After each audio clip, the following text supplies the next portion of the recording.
안녕하세요. 계시로서의 성서 두 번째 시간입니다. 하나님의 말씀을 드러낸, 기록한 이 성서를 한번 어떤 면에 있어서 하나님의 계시가 잘 드러나는지 살펴보도록 하겠습니다. 계시의 증거는 성경에서 아주 많이 등장합니다. 일단 구약 인물들을 보면 구약 인물들 중에서 죄를 짓지 않은 사람이 단 한 사람도 없습니다. 좀 특이하죠? 아브라함은 사레를 자기 아내를 누이라고 속이고요. 그건 또 이삭도 그 아빠 닮아서 그렇게 합니다. 모세도 화내가지고 결국은 고생은 본인 다 했지만 약속 땅에 들어가지 못하게 되고요. 그리고 당시에 이제 하나님의 제사를 주관했던 제사장들도 죄를 지어서 또 고난을 당하기도 합니다. 그리고 구약성경에서 가장 많은 분량을 자랑하는 선지자들, 예언자들도 가짜 예언을 한 것으로 굉장히 또 책망을 많이 받습니다. 그리고 구약성경에서 가장 위대하다고 하는 이 다윗은 아주 말도 안 되는 죄를 짓지 않습니까? 그것이 사무엘하 11장, 12장에 걸쳐 있고, 그리고 그 죄로 인해서 결국은 그 뒤에 그의 아들 압살롬에 의해서 엄청난 치욕을 당하는, 그 집안 자체가 엄청난 그런 치욕을 당하는 그런 상황이 됩니다. 그리고 지혜왕 솔로몬이라고 하는 이 왕도 나중에는 뭐 이게 지혜왕이라고 하지만 나중에 보면 아내를 많이 두고 말을 많이 두고 또 아내들이 믿던 신들을 같이 믿게 되면서 우상숭배에 빠집니다. 그래서 다윗이나 솔로몬도 비판받을 때가 많이 있는 거예요. 그리고 이제 이스라엘의 그 지배 엘리트들, 그 나흘이죠.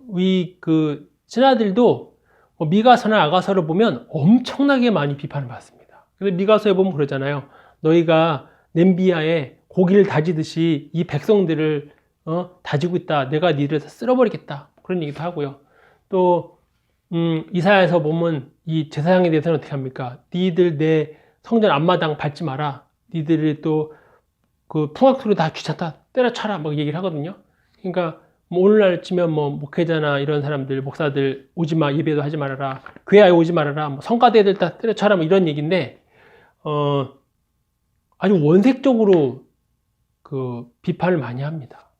그래도 일반 백성들도 마찬가지죠. 일반 백성들도 내가 너희들에게 수없이 많은 선지자들 보냈는데 말을 안 듣는구나. 내가 너희들 다 쓸어버리겠다. 이게 하는 얘기들이 나와요. 그래서 이스라엘의 그 여러 계층이나 그런 여러 집단들이 욕을 안 먹는 집단이 단 한 집단도 없어요.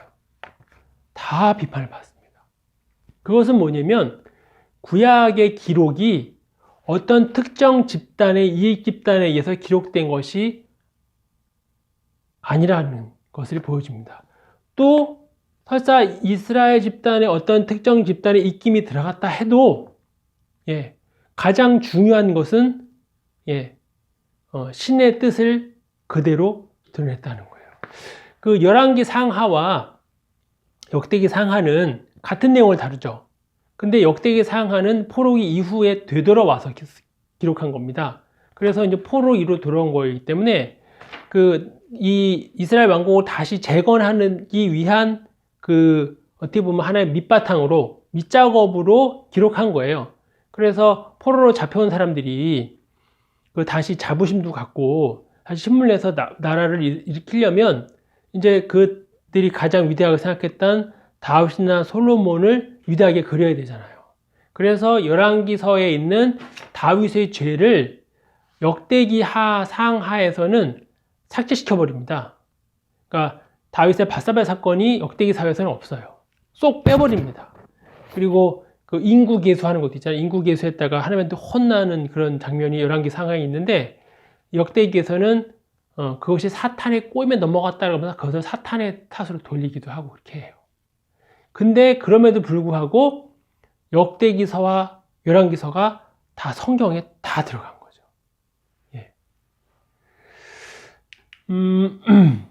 그럼 이제 신약에 있는 인물들은 어떠냐? 신약의 인물들도 다 비판을 받습니다.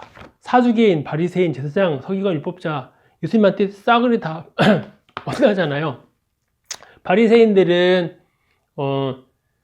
이 성경의 신약 성경에서는 엄청나게 비판을 많이 받지만 예수님 당시에는 백성들로부터 존경받는 집단이었어요.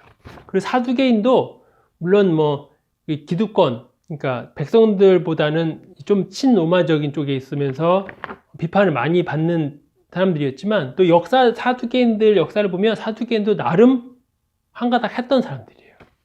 뭐 전사장이나 서기관들도 다 마찬가지죠. 근데 뭐 싸그리 다 비판받습니다. 예수님의 제자들을 보면, 예수님의 제자들이 예수님이 그 이제 제사장 무리에 잡혀갈 때 죄다 도망가지 않습니까? 근데 그 도망갔다고 한 것을 그 자기가 기록한 것에 그대로 집어넣은 거거든요. 그러니까 마태도 도망가잖아요. 마태는 도망갔으면, 근데 자기가 마태복음을 기록한 거였으니까, 그럼 자기는 좀 덜 도망갔다라고 쓸 것 같은데 싸그리 도망간 걸로 나옵니다. 그리고 또 재밌는 것은 베드로는 베드로 복음서를 쓴 게 아니니까, 근데 베드로는 또 그래도 어느 정도까지는 따라갔다고 나와요. 또 마태, 마가, 누가 보면, 그러니까 이 예수님을 따랐던 이 제자들이 다 비판을 받는 거죠. 그리고 이 베드로는 이 신약성경이 기록될 당시에는 가장 그 신앙의 선배, 뭐 신앙 지도자가 베드로거든요. 예수님이 베드로 위에 교회를 세우겠다고 했고, 또 그 베드로의 후계자가 지금의 교황 아니에요? 그리고 이 베드로가 그 최고의 신앙의 그 지도자로 있었음에도 불구하고, 베드로가 신약 성경에서 예수님한테 얼마나 많이 그 무한을 많이 당하고 비판을 많이 당합니까? 뭐 네가 뭐 사탄의 그 앞잡이다. 뭐 또 물 건너가다고 하다가 또 물에 폭 빠지는 이야기도 나오고, 잘 못 알아듣는 걸로 나오고, 뭐 승질은 승질대로 내지만 맨날 마무리를 잘 못하는 어떤 그런 인물로 등장하거든요. 근데 그런 인물로 등장하는 베드로가 그 당시에 최고의 신앙의 지도자였어요. 근데 그냥 다 무시해버리는 거죠. 그런 거 신경 안 쓰는 거예요. 그리고 바울이 사도행전을 보면 이제 바울이 그 바나바와 싸워서 헤어지는 장면이 나오잖아요. 근데 자, 이 장면을 볼까요? 바나바는 마가라는 요한도 데리고 가고자 하나 바울은 밤빌리아에서 자기들을 떠나 함께 일하러 가지 아니한 자를 데리고 가는 것이 옳지 않다 하여 서로 심히 다투어 피차 갈라서니 바나바는 마가를 데리고 배 타고 구브로로 가고 바울은 신라를 택한 후에 형제들에게 주의 은혜의 부탁함을 받고 떠나니라. 자, 이게 이제 사도행전인데, 사도행전에 이제 이 이후는 이제 주인공이 바울이거든요. 베드로에서. 근데 바울이 성경을 가장 많이 기록한 이 바울의 이 싸움, 바나바와 싸워서 헤어졌다고 하는 것을 그대로 다 적었다는 게, 그게 참 하나님의 계시를 잘 드러내는 것이라고 볼 수 있습니다. 그러면 바나바는 마가라는 요한을 데리고 가거든요. 이 마가라는 요한이 바로 마가복음에 기록한 마가입니다. 마가 요한이에요. 바나바는 마가 요한을 데리고 가고 바울은 신라와 함께 바나바랑 싸운 이후에 흩어집니다. 그러면 자, 이것을 이 사도행전을 기록한 사람이 누가거든요.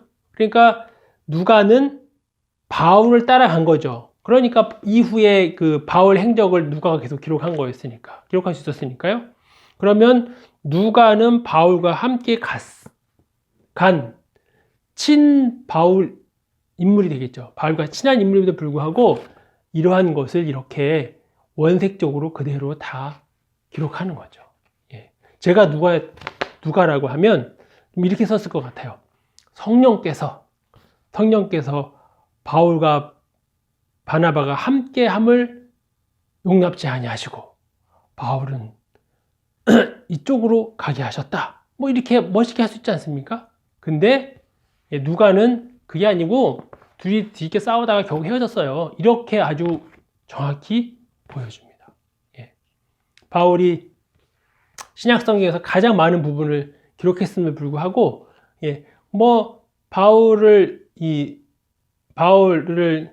실수를 아주 그냥 원색적으로 잘 보여줍니다. 그러니까 신약 성경을 기록한 제자들도 자기가 기록했음에도 불구하고 자신들의 어리석음을 그냥 성경에서 다 그대로 보여줍니다. 예. 그러니 이 성경이 얼마나 하나님의 말씀을 가감없이 잘 드러낸 것인지를 보여주는 거죠. 그래서 성경에는 주인공이 없습니다. 왜냐하면 제대로 된 인물이 사실은 한 명도 없어요. 그러니까 존경할 만한 사람이 없습니다. 그러니까 아브라함을 존경하죠. 아브라함을 존경하지만 어느 부분에 있어서는 절대로 존경하면 안 되는 거죠. 모세도 그렇고. 다윗도 아주 훌륭한 왕이지만 어떤 부분에서는 절대로 닮아서는 안 되는 그러한 인물입니다. 그래서 이 성경에 주인공이 없다. 주인공은 한 명 있습니다. 예수님. 근데 이 예수님이 아주 특별한 그런 모습을 보여줘요. 마태복음 5장 7장이 5장부터 7장이 산상수훈이죠. 산상수훈인데 이 5장부터 7장은 기독교인이건 기독교를 싫어하는 사람이건 인류 역사 최상의 도덕과 윤리 지침이라는 것을 인정합니다. 인류 역사 중에서 이 산상수훈보다 더 수준 높은 도덕과 윤리 지침이 없어요. 동생은 다 통틀어서. 위대하다고 하는 그 공자님, 또 다른 종교 지도자들, 종교 창시자들, 철학자들 다 더해봐도 마태복음 5장, 7장을 능가하는 것은 결코 없습니다. 그러면 일부 학자들은 그런 얘기를 합니다. 예수라고 하는 사람이 하지도 않은 말을 물론 말은 했겠지만 훨씬 더 아름답게 꾸며서 그의 제자들, 그의 추종자들이 적은 것이다. 복음서가. 그렇게 얘기를 합니다. 근데 이렇게 훌륭한 얘기를 잘 취합해서 꾸려내려면 그 사람도 대단한 실력이어야 하지 않습니까? 그래야 베끼는 것도 실력이 있어야 베껴내는 거니까. 근데 예수님의 제자들은 다 어부이고 어쨌든 예수님의 제자들은 당시에 상위 계층이 분명히 아니었거든요. 그거는 뭘로 할 수 있냐면 예수님 시대에 예수님과 경쟁했던 어떤 사람이 있는데 그 사람에 대한 일대기를 쓴 사람이 거기서 그런 얘기를 해요. 야, 예수의 제자들은 저희 무지렁뱅인데 우리는 똑똑한 사람이고 저 사람은 무지렁뱅인데 왜 예수를 따르느냐라고 비판하는 그런 기록이 있습니다. 그러니까 예수의 제자들은 당시에 그리 높은 계층이 아니었던 것이 분명히 나오는 거죠. 근데 그런 사람들이 모여서 그런 사람들끼리 머리를 아무리 맞대고 해봤자 훌륭한 그런 글을 모을 수 있는 것은 한계가 있는 거거든요. 그러니까 30점짜리들끼리 모여가지고 지들끼리 컨닝 해봤자 결코 100점이 안 나오는 거거든요. 그리고 예수님의 제자들에게 백성들에게 보여준 기적과 이적. 그리고 이제 특이한 게 자신의 하나님의 아들을 선포해요. 내가 신의 아들이다. 그래서 이제 가장 많이 드러나는 것이 이제 요한복음이죠. 근데 그러면 예수가 내가 신의 아들이다, 내가 신이다라고 하는 것을 빼면 어떨까요? 복음서에서. 그래도 대단합니다. 그래도 예수는 행적이나 그의 언행이 엄청나요. 거기에서 흠잡을 게 2000년이 지났음에도 불구하고 흠잡을 게 없어요.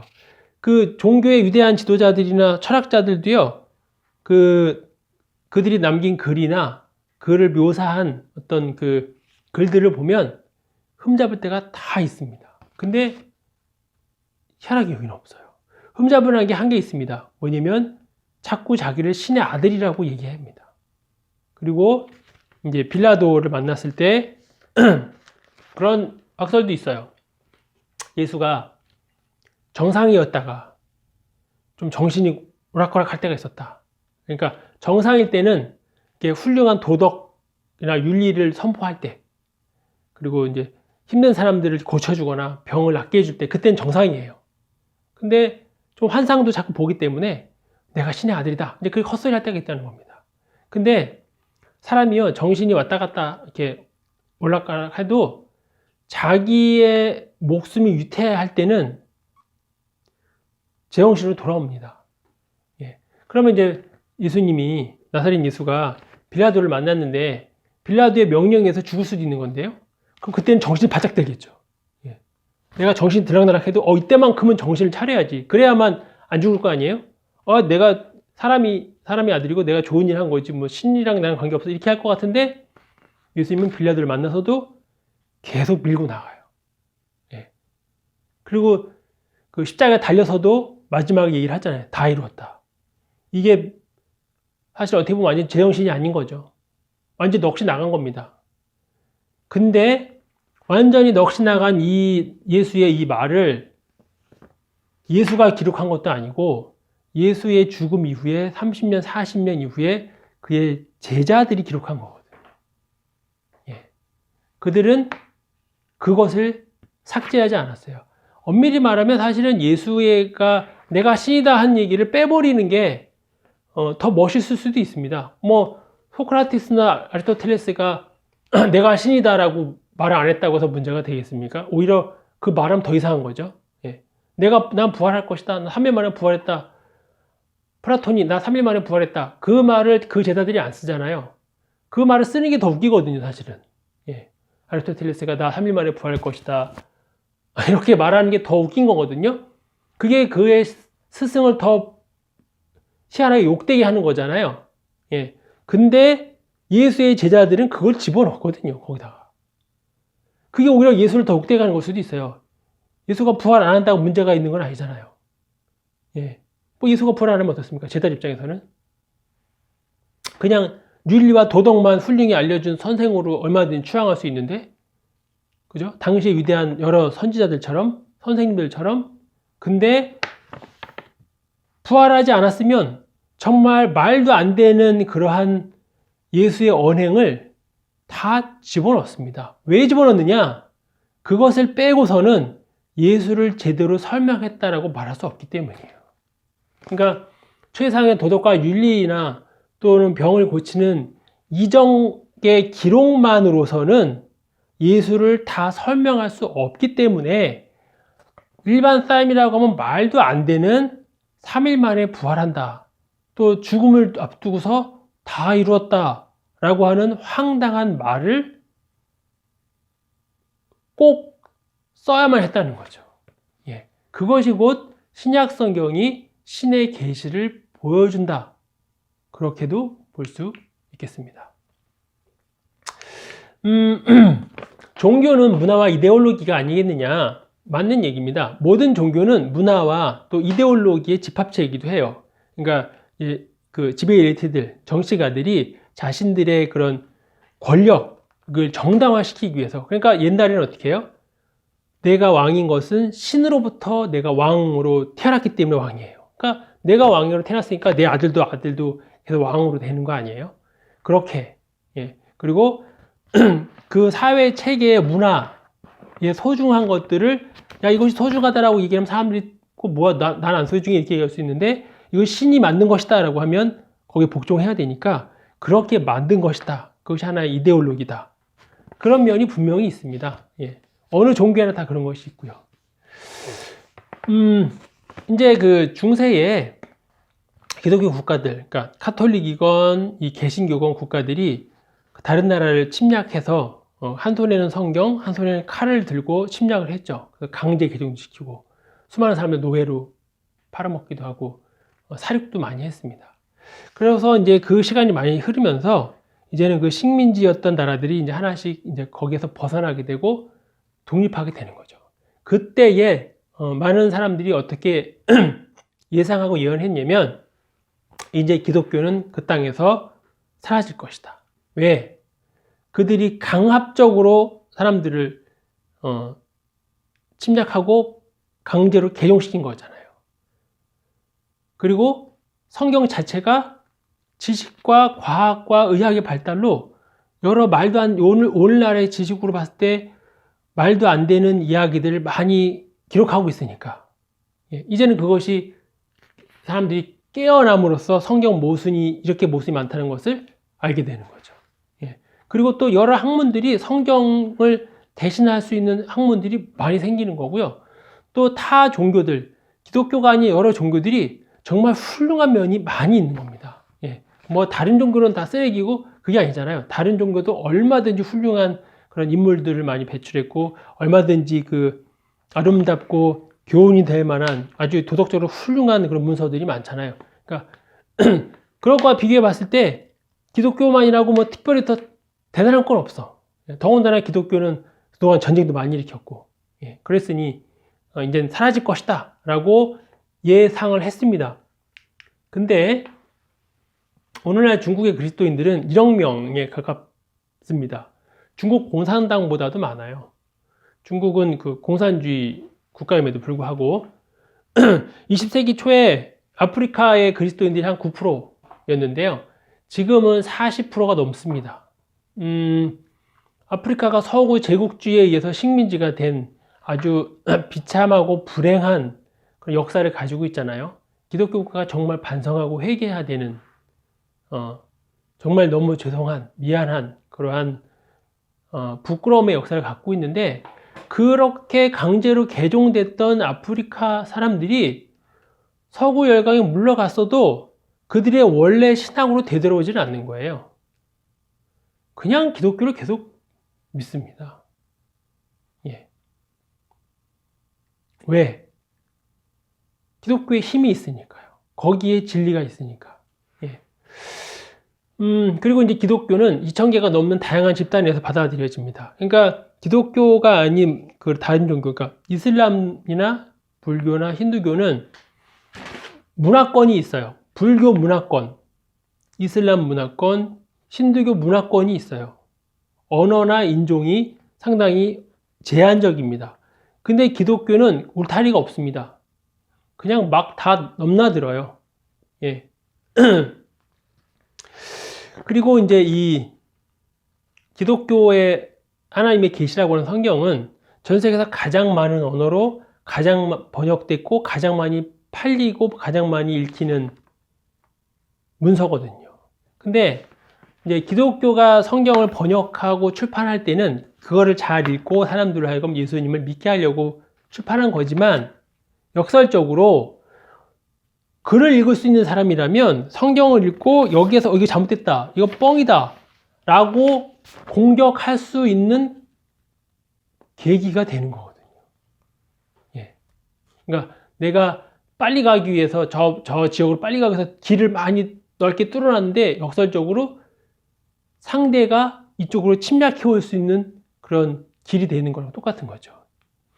근데 기독교 역사 2000년 동안 전 세계 수많은 똑똑한 이들이, 천재들이, 사상가들이, 철학자들이 기독교를 엄청나게 공격했죠. 예, 기독교 끝, 성경은 모순덩어리, 신은 없다, 예수는 거짓말쟁이, 뭐 수없이 많은 과학자건 철학자건 뭐 심리학자건 엄청나게 많은 사람들이 공격을 했는데 많이 흔들렸어요. 그래서 그때마다. 근데 오뚜기처럼 다시 일어납니다. 예, 다시 일어나고 성경은 여전히 가장 많은 사람들이 읽고 예배 공동체로 남아있어요. 예, 전 세계에서 이 예수라고 하는 인물을 한 사람을 두고 이렇게 큰 예배 공동체가 만들어진 예가 있나요? 없죠. 더구나 예수는 그 길어야 3년이거든요. 그러니까 예수의 사역을 3년으로 보는 이유는 이제 요한복음을 기준으로 봅니다. 요한복음에 이제 6월절 이야기가 3번 나와서 3년이라고 보는데 마테마가 누가는 보면 한 번밖에 안 나오거든요. 6월절 기사가 한 번 올라가서 예수의 삶에서 잡혀서 십자가에 죽는 거니까. 그러니까 짧게 보면 1년 정도고 길게 밖에 3년밖에 안 돼요. 근데 예수는 가진 게 없지 않습니까? 무슨 대단한 권력을 가진 것도 아니고 뭐 무장혁명을 통해서 권력을 가진 것도 아니고 예수는 겨우 12명의 제자로 시작했고 그 중에 한 명은 자살했고 12명 다 도망갔잖아요. 3년 만에. 그러니까 예수가 그의 진면목을 보여줄 수 있는 그 기간이 굉장히 짧은 거예요. 그러나 타종교의 창제자들은요, 굉장히 오래 살고 굉장한 그런 제자들을 수천 명 거느리고 또 권력도 많이 거느립니다. 그러니까 그 사람들은 자기의 그런 말이나 그런 가르침을 전파할 수 있는 충분한 시간과 충분한 그런 배경을 갖고 있었어요. 근데 예수는 딸랑 3년, 게다가 그의 제자들도 뭐 어부들, 그러니까 상류층이 아닌 거죠. 예. 그래서 이 마태복음, 누가복음 이런 복음서는 헬라어 원문을 보면 세련된 언어가 아니에요. 사도 바울이 쓴 언어는 굉장히 세련됐습니다. 예. 상당히 그 헬라어가 세련된 언어로 써 있어요. 근데 마태복음, 마가복음 이런 복음서는 그냥 일반 사람들 용어고 매끄럽지가 않습니다. 그러니까 그것을 기록한 사람들의 교육 수준을 보여주는 거죠. 근데 그런 몇몇 안 되는 그 사람들로 이루어진 공동체가 전 세계에서 가장 위대한, 가장 그런 규모에 있는 그런 공동체를 만들어낸 거예요. 예. 인류 역사상 어떤 그 철학자나 윤리학자보다도 어떻게 보면 예수는 매우 이상한 사람이었잖아요. 지가 신이 아니라고, 신의 아들이라고도 한 그런 말도 안 되는 이야기를 한 사람을 경배하고 그 사람을 통해서 자기가 새로운 삶을 얻었다고도 하는 거죠. 그러니까 예수는 좀 특이한 사람이다. 예. 성경도 매우 특이한 책이다. 그렇게 말씀드리겠습니다. 예, 성경은 사람의 글로서 또 역사로서 그리고 예술로서 모든 것을 그렇게 다 그런 능력을 갖추고 있고 그런 면을 보여주고 있습니다. 그렇지만 무엇보다 성경은 역시 계시로서 존재하고 계시로서 그 역할을 하고 있다라고 말씀드리겠습니다. 신이 자신의 모습을 성경을 통해서 보여줬다. 그것이 곧 우리가 읽고 있는 성경이고 전 세계에서 가장 많이 팔리는 책이다. 그렇게 말씀드릴 수 있겠습니다. 오랜 시간 공부하시느라고 수고 많으셨습니다. 또 다음 주제를 가지고 찾아뵙도록 하겠습니다. 감사합니다.